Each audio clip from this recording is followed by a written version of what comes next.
Busco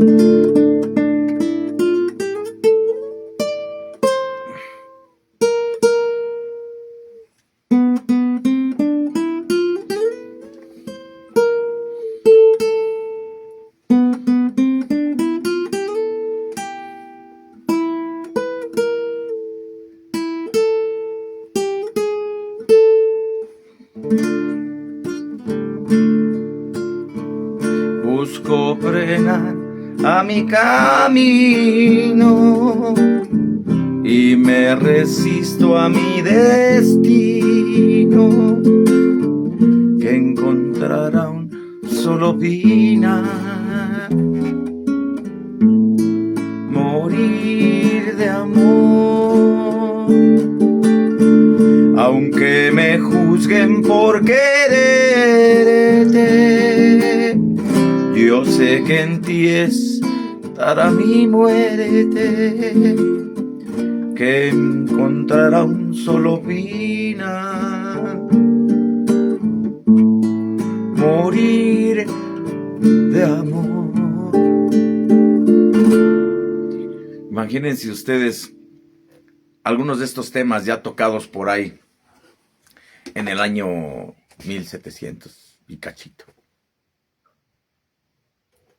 allá en España o aquí en México. Bienvenidos a Historias Goliardas, el episodio número 24, donde estamos desglosando la historia de la tunería, la historia de las rondallas, la historia de las estudiantinas y de los coros, por supuesto. Todo esto mezclado en una síntesis, en una tesis de un servidor. Así es que vámonos con el episodio número 24 de Historias Goliardas. Y vamos a empezar.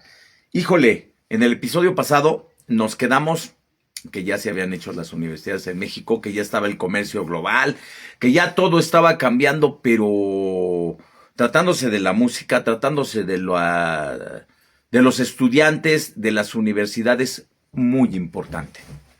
¿Por qué? Porque ya se había hecho la imprenta, por ahí,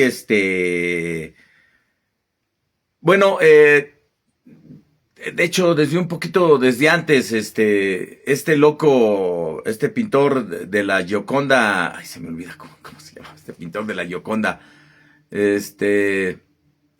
no me acuerdo, italiano. Bueno, ya el Renacimiento, lo que fue el Renacimiento y ya empezó a morir la Edad Media. Eso nos enseñaba tan solo en la ideología de la ideología caballeresca, que nos enseñaba que ya estaba muriendo toda esa ideología, entre comillas, porque las cortes, tenemos que darnos una vuelta al pasado. En tu mente viaja al pasado, donde en verdad la opulencia de los castillos, la opulencia de las cortes, 1000 y tantas personas en un castillo sirviendo a solo 2 personajes, con doncellas que a su vez tenían sirvientas, ese es escalón de tantos personajes desde el rey hasta abajo, solo pertenecientes a las cortes. Ahora imagínate tú lo que pasaba en los pueblos, fuera de las cortes, fuera de, vamos a hablar de las universidades, porque recuerden que a las universidades solo podían asistir aquellas gentes que tenían dinero. Solo estaban hechas para educar a la nobleza, para las gentes que iba a estar en las cortes, para la gente que iba a estar en los obispados, esto y lo otro. Y aquellos llamados estudiantes pobres, por favor que se nos grabe, aquellos llamados estudiantes pobres pues no eran tan pobres, tenían comitivas, algunos tenían sirvientes, algunos de esos sirvientes eran los verdaderos sopistas, los estudiantes que estaban mezclados en las tabernas. ¿Pero qué? ¿Qué nos enseñó el descubrimiento de América? ¿Qué nos enseñó el comercio global? ¿Qué nos enseñó la imprenta? ¿Qué nos enseñó Lutero? Que todo podía cambiar en un instante. Y al entrar Lutero con la nueva reforma, con estos cristianos nuevos, por decir, no, bueno, los cristianos viejos y los cristianos nuevos eran otra cosa. Los cristianos viejos eran los los que pretendían al catolicismo, los judíos, esto y lo otro. Bueno, algunas cosas se tendrán que tomar después. Pero ahorita, hablando de Lutero, que ya había creado otra nueva ideología en las universidades, no podemos olvidar eso, no podemos olvidar que la iglesia se fragmentó, también allá con Enrique VIII, se fragmentó en 3 partes, a lo mejor 4 o 5, si estamos tomando en cuenta a los musulmanes, a los turcos, allá China, Japón. Eran muchísimas cosas, pero nos vamos a centrar nada más en la península ibérica, donde tenía que reinar el catolicismo, pero influenciado por todo lo que se estaba bombardeando desde todos lados, porque todos querían un pedazo de la península ibérica, ya que había vuelto muy rica este comercio de oro, de plata, de azúcar, ya hemos tocado mucho este tema. Pero ¿por qué? ¿Por qué lo estamos tocando mucho? Para diferenciar lo que pasaba fuera de los pueblos, fuera de las universidades, en las tabernas. Y precisamente en las tabernas, en los hostales, en los hospitales, en los hospicios, precisamente ahí es donde se remolinaba toda esta pópula de gente, los campesinos, las campesinas, que por supuesto también tenían que divertirse, también por supuesto en los carnavales, pero también empezó a nacer como por ahí de 1600 y cachito, a lo que vamos a llamar ya el inicio de toda esta cultura que conocemos como estudiantes, tocando en grupos, hacia las féminas, hacia los balcones, rondando en las calles, rondando a la sopa boba, trayendo la cuchara, todo eso. Aquí es donde lo vamos a empezar a retomar con mucha fuerza. ¿Pero por qué?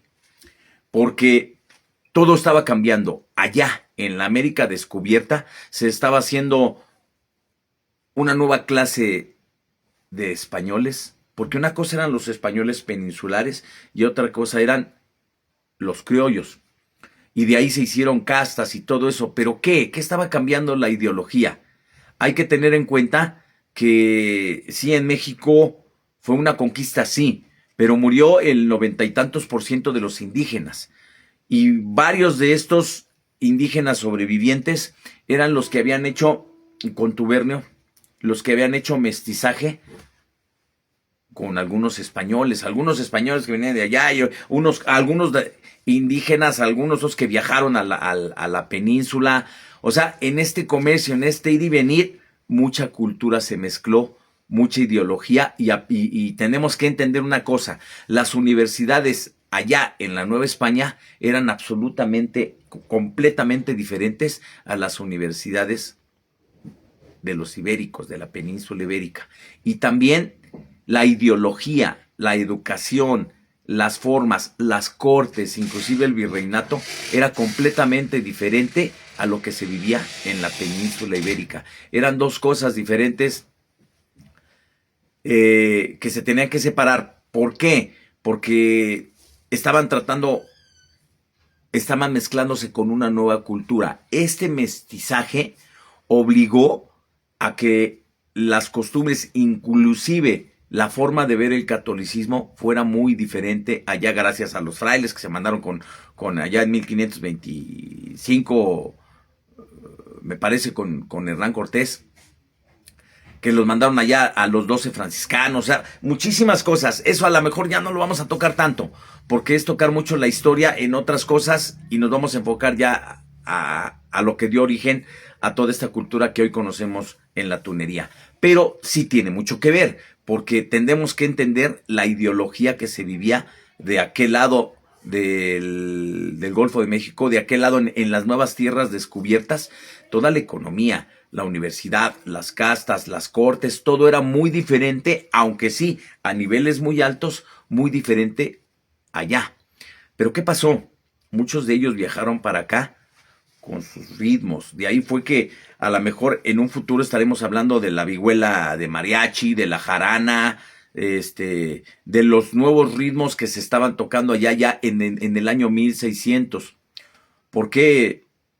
¿Por qué en el año 1600? Como por ahí 1600 y cachito. Porque también de aquí, En las obras de teatro, por supuesto, había obras de teatro. Ya se tenía que llevar todo lo que pasaba en la península ibérica, se tenía que trasladar, porque muchos se trasladaban de aquí, a lo mejor para nunca jamás volver allá, a buscar nueva riqueza, a buscar nuevas cosas, allá en la América descubierta, en la Nueva España.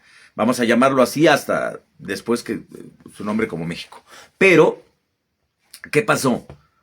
Muchos de los que habían venido de allá ya venían con los ritmos que conocieron cuando llegaron allá, los ritmos musicales y la forma de ver el catolicismo.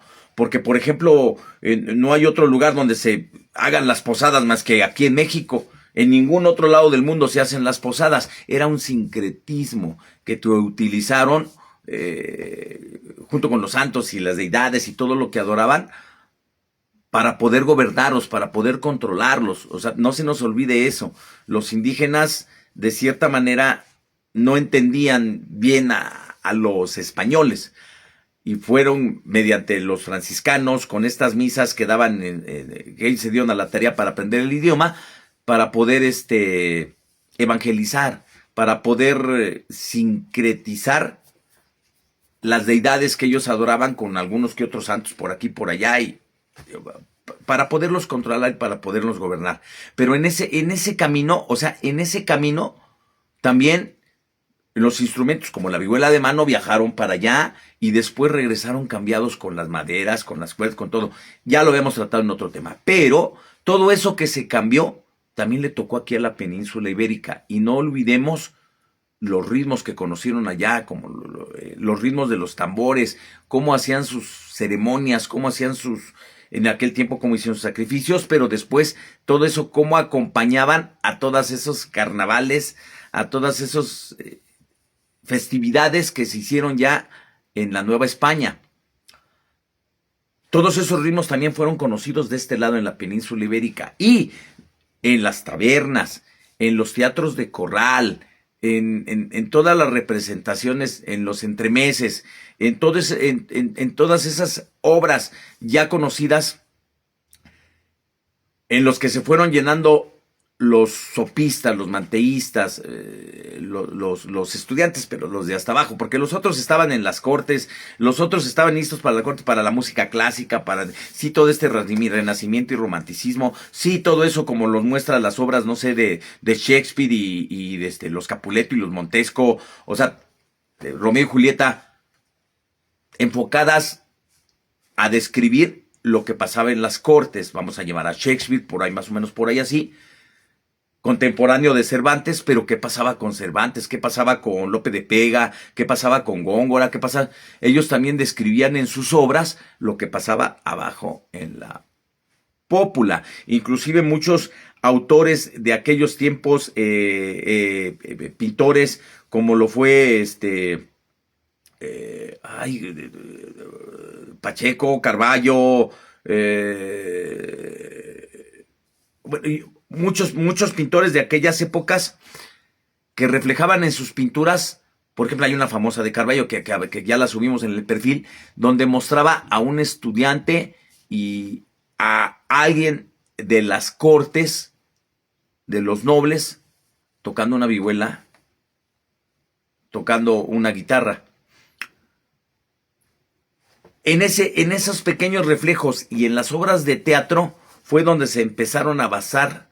Bueno, ellos se basaron en eso, pero los estudiantes se basaron en las obras de teatro para empezar a mezclarse, para empezar a tener pequeños papeles, para poder interpretar algunas cosas con la vihuela o la guitarra española. Bueno, sí, lo que se le llamó la guitarra morisca.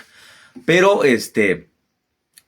empezar a interpretar algunas cosas dentro de los teatros, precisamente a raíz de las obras, como lo fue el libro del buen amor, que tenía otro nombre por ahí, no me acuerdo, la verdad no me acuerdo, el libro del buen amor, de Juan Torres.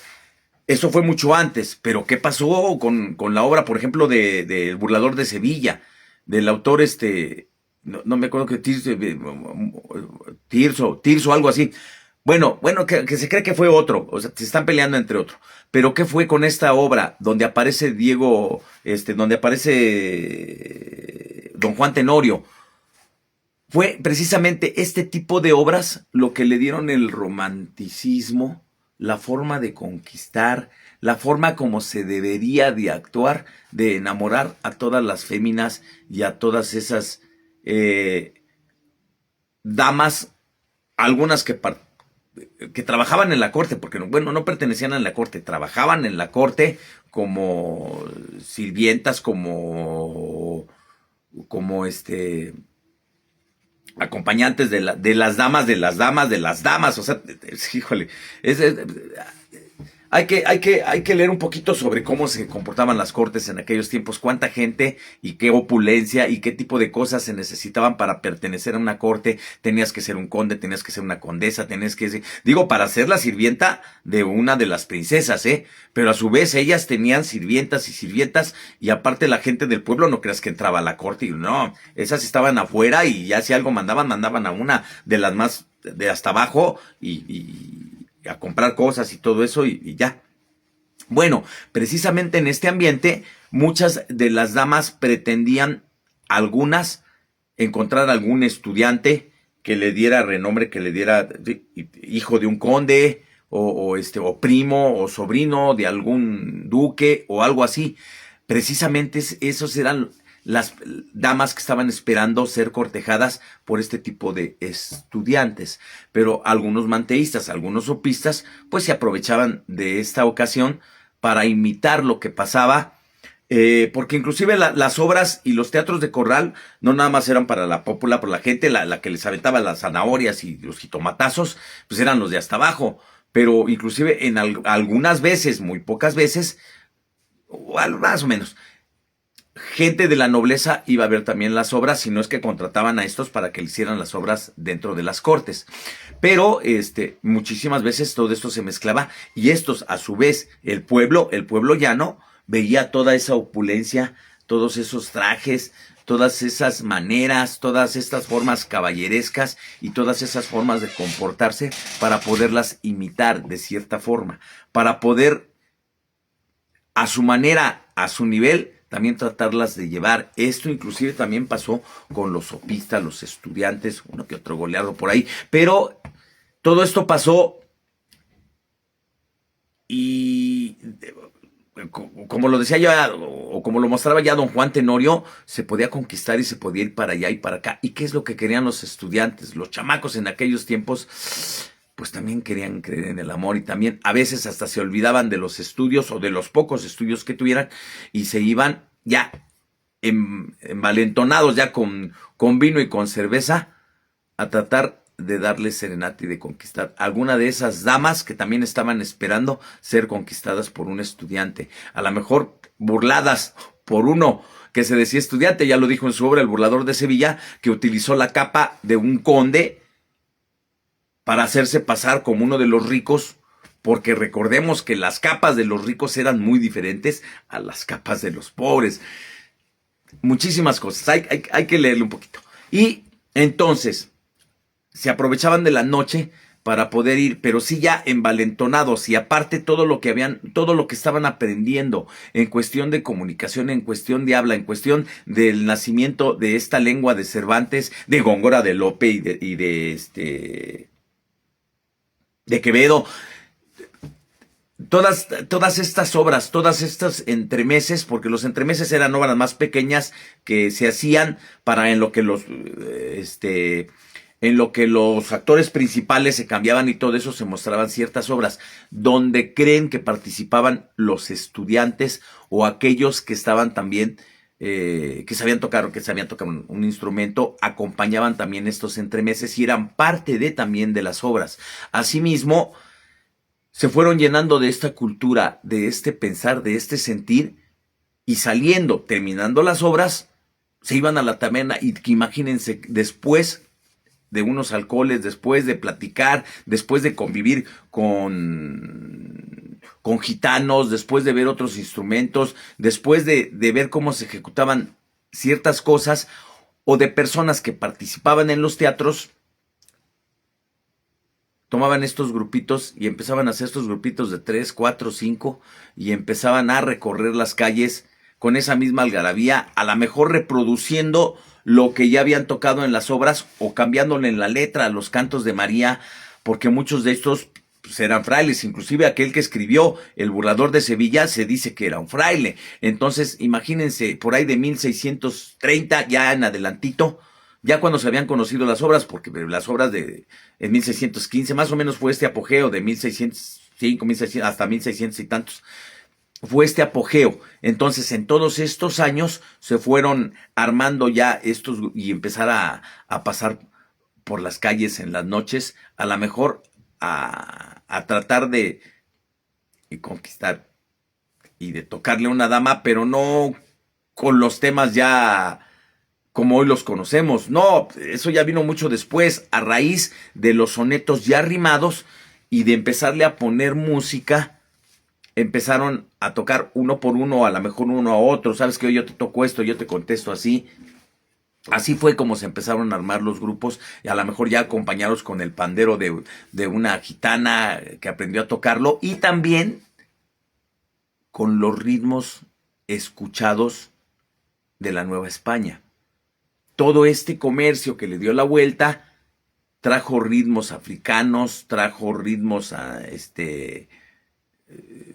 lo mejor ya del Perú, trajo ritmos de la Nueva España, trajo ritmos de Francia, trajo ritmos de Inglaterra, trajo ritmos de algunos lados, porque aquí se dio un poquito la libertad. A raíz de Carlos V, Carlos I, que estuvo en sus batallas, empezó a viajar, él sí quería conocer su reino, y empezó a viajar con sus cortes, con sus soldados, con los tercios españoles, todos empezaron a viajar por todos lados, y eso fue lo que impactó a la península ibérica. Recordemos también que era muy importante la escuela de Salamanca, sí, pero también, aparte de la escuela de Salamanca, la ruta de Compostela empezó a ganar más apremio debido a que se estaba peleando con los luteranos, con la ideología calvinista, con estas universidades que ya empezaron a pensar diferente, y como ya no eran tan católicas, por decirlo así, ya no estaban bajo el dominio, entre comillas, del Papa, porque también por ahí hubo algunas cosillas. Y también por allá Enrique VIII dijo, ¿sabes qué? Yo me quiero divorciar de Bolena, y ¿sabes qué? A la fregada no me quieres divorciar, yo hago mi propia iglesia. Entonces, todo esto estaba cambiando alrededor de la España conocida de la península ibérica, que era muy rica, sí, pero se estaba aislando, porque todos querían un pedazo de ahí. Ya estaban los piratas de ahí, no los de piratas del Caribe, sino a los que les daban concesión, los corsarios, los ingleses, los franceses. También de aquel lado, en el Mediterráneo, también estaban los corsarios, Barbarroja y otras gentes que estaban atemorizando a todos los lados. Pero también Carlos V se aferró a vencer a los que venían de Túnez, estos tonantes que querían reconquistar hasta que los venció. Y después, bueno, ya falleció, ya vino su hijo Felipe, no me acuerdo, no me acuerdo, Felipe I, Felipe II. Bueno, no me acuerdo, lo tomamos en el episodio después. Pero todo esto que estaba pasando le dio libertad a los sopistas, a los estudiantes, a empezar a armar sus grupos por el fuero que tenían, sí, pero esta ideología que estaba acabando ya la Edad Media, ya los caballeros iban para abajo, pero su ideología no, su ideología estaba en las cortes, porque inclusive Carlos V pues, era un caballero, inclusive los guamazos que se dio con Francisco I y aquel de Mayo. Siempre que hasta dejó a los hijos y ahí los abandonó, y después se casó con la otra, después se quiso divorciar y todo. O sea, siempre fue bien el de Francia. Pero precisamente por eso, este respeto, estas cosas que se manejaban entre caballeros. Recordemos también lo que le pasó a Cervantes, que tuvo que dar una lana y después lo rescataron y esto y lo otro, porque pensaban que pertenecía a la nobleza, y aún así muchos se respetaban y daban el guante, que para que tú, sabes que yo te pertenezco porque soy tu rehén y así. O sea, todos estos tipos de cosas se respetaban, y también de los estudiantes de las universidades lo respetaban y lo empezaron a tomar como reglas de las cortes y de los caballeros para este nuevo romanticismo. A su vez, todas las clases bajas empezaron a ver y empezaron a tratarlo de imitar, inclusive dentro de los estudiantes, ya empezándose a reunir como grupos dentro de las universidades. Se daban la bienvenida, se hacían como que reglas y como que tú tienes que hacer esto para subir de escalafón, para poder pertenecer, para poder servir mejor, para poder... Todos este tipo de reglas ya se empezaron a respetar y ya se empezaron a llevar dentro del grupo de estudiantes, a lo mejor para aceptar a un nuevo integrante que no era noble, que no pertenecía a los estudiantes, que no era sopista, pero quería servirles y quería ayudarles. Entonces, a estos personajes, posteriormente, bueno, se les llamaba pardillos a la gente que no traía su negro brillante como los traían los nobles. A todos se les llamaba pardillos. Pero ya dentro de estos grupos de estudiantes, a lo mejor posteriormente, aquel que quería pertenecer y que era muy pobre o que no era de sangre noble, que no pertenecía al 100 y que era patrocinado a lo mejor por un obispo o algo así, entonces a este se le llamaba pardillo porque le daban lo que sobraba de los trajes. Fueron estas costumbres, tanto el pardillaje como la novatada, como los castigos para poder pertenecer o este tipo de cosas se empezaron a absorber dentro de los grupos de estudiantes, pero también las costumbres caballerescas, como la imposición de capa, como la imposición, no vamos a hablar de la beca, porque la beca todavía pertenecía a los colegios mayores, pero en un futuro, pues también yo te nombro mi ayudante, yo te nombro mi pardillo, yo te nombro mi consejero, yo te nombro tesorero, yo te nombro... Todas ese tipo de cosas eran rituales que se empezaron a coger, rituales que se amalgamaron, que se sincretizaron de las cortes, de los caballeros, de los colegios mayores, hasta estos grupos estudiantiles. Ya como por ahí, el año 1700 y cacho, 1750, pero también en México ya habían nacido otros ritmos, y esos ritmos que nacieron, y también estos nuevos estudiantes en estas universidades, por supuesto que también estaban formando sus grupos musicales, igual que las tunas en México, pero con una diferente ideología, porque recuerden que aquí el catolicismo y las universidades no fueron las mismas.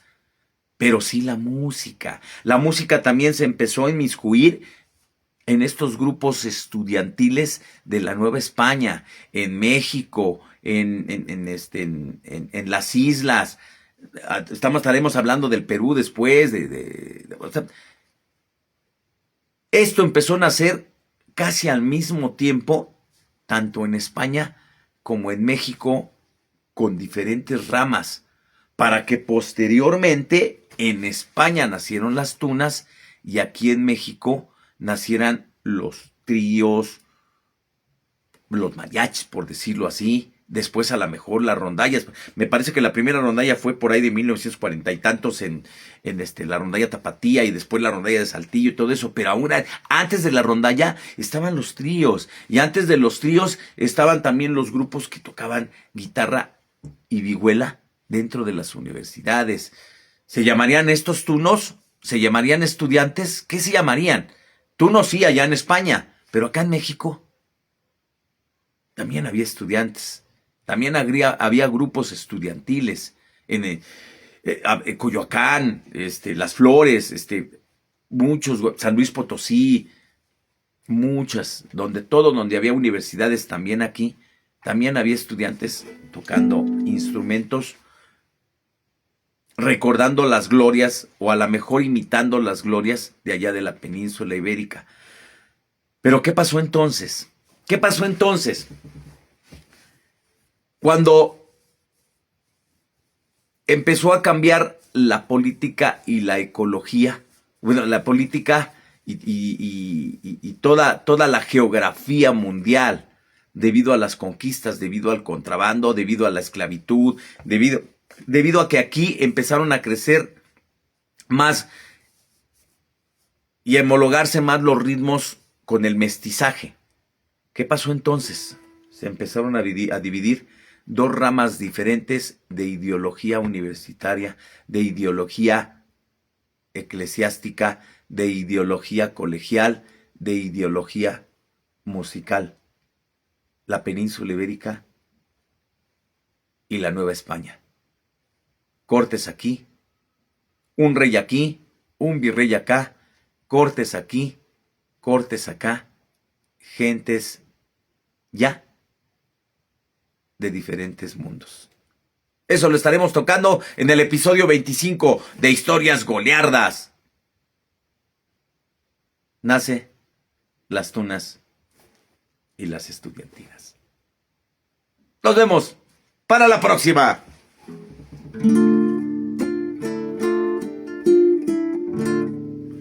Ya no me acuerdo.